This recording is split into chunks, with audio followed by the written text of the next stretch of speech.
Okay, welcome to session 6, part A. I'm going to do things a little bit different. I'm going to stick with one topic. We're now on chapter 4, which is cost and supply curve. I can't remember. um, uh, but it starts off with the notion of a sunk cost, and this is a very important notion in economics, and it's just a word that all educated people know. So, whether you're an economics major, or even if you haven't taken an economics class, everyone should know what sunk cost means and what people mean when they say the fallacy of sunk costs.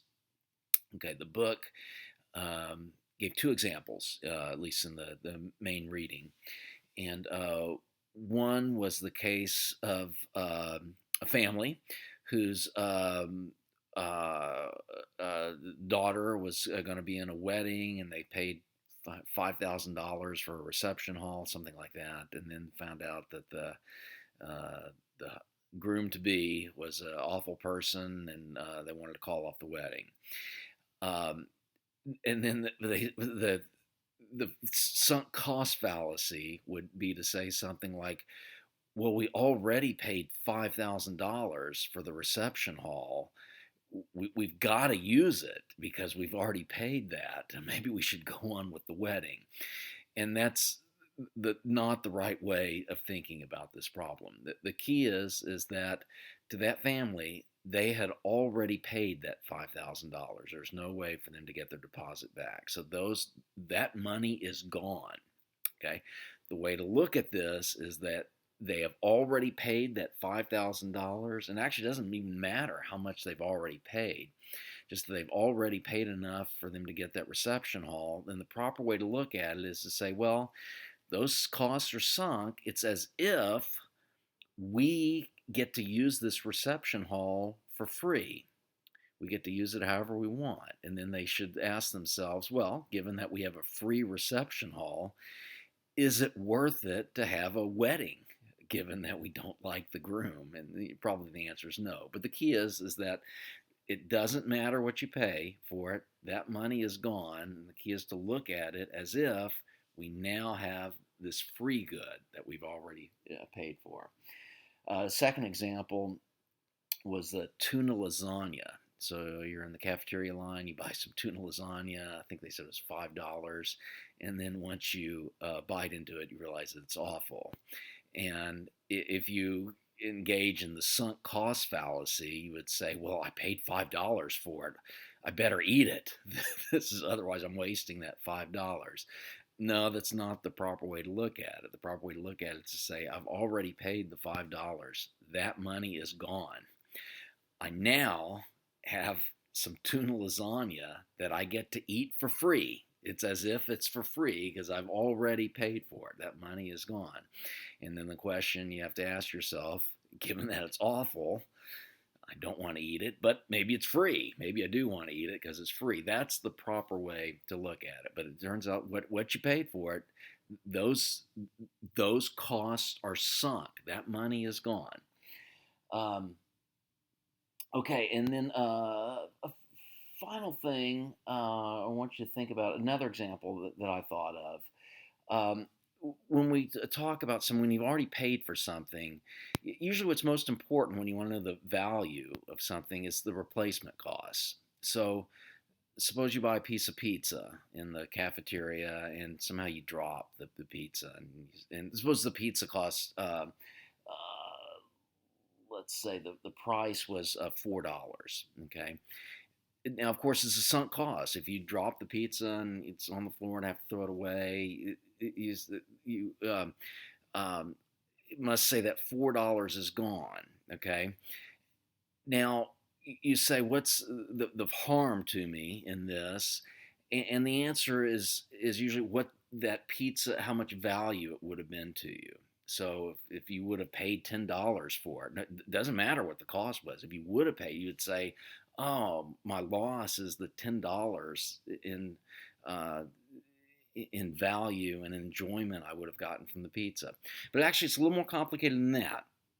it actually may be less than $10. And the reason is because if you can go buy another pizza, okay? Um, but what matters was not the original cost, but what the cost would be if you go to buy it again. Now, assuming usually it's going to be the exact same price, but suppose it's not. Okay, suppose that it's to buy it again.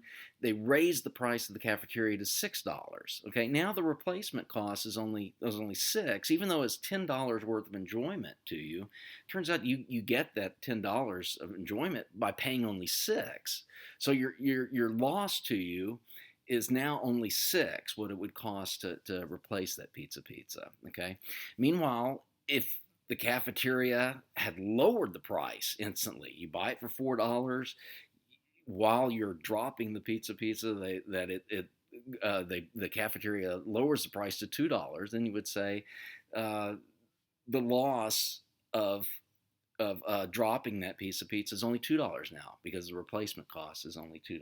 Okay, so the key is not the original cost, but it's always the replacement cost if you can buy it, and if not, then it's a little more complicated. It's actually what you would value it, how much you would pay for it, how much enjoyment in dollars you'd get from it. Okay, but if you can rebuy it, the key is always the replacement cost. Okay, what I'm going to do is much of the chapter is on how to construct a supply curve, and I'm going to do that in part B.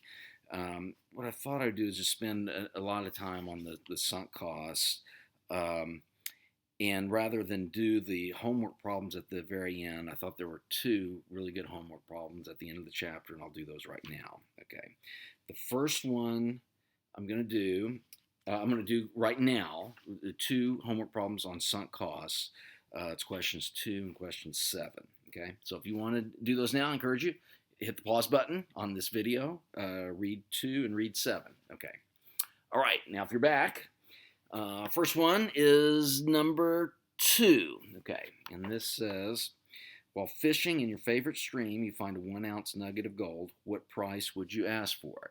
Okay, so if you engaged in the sunk cost fallacy, you would say, well, it cost me nothing. Oh, I might as well ask 0 for it. And well, no, that's not the way an economist would think. The economist would think, what's the market price for this? If I give it away, what's my opportunity cost? And the opportunity cost is what you could sell it for on the market. And so the answer would be, you'd probably ask, if you're an economist, that you'd ask for the market price. And it doesn't matter how much it costs you. Okay.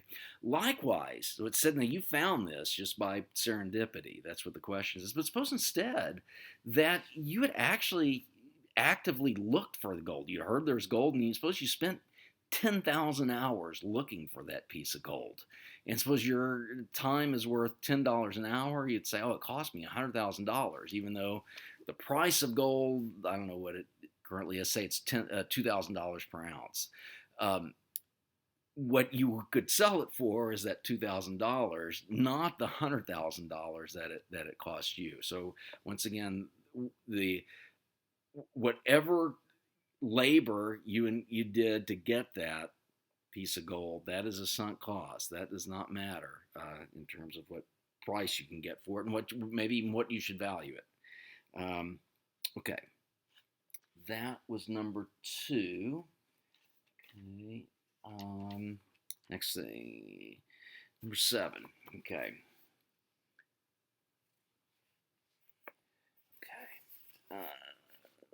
Sorry, okay, number 7. Hope you can see that.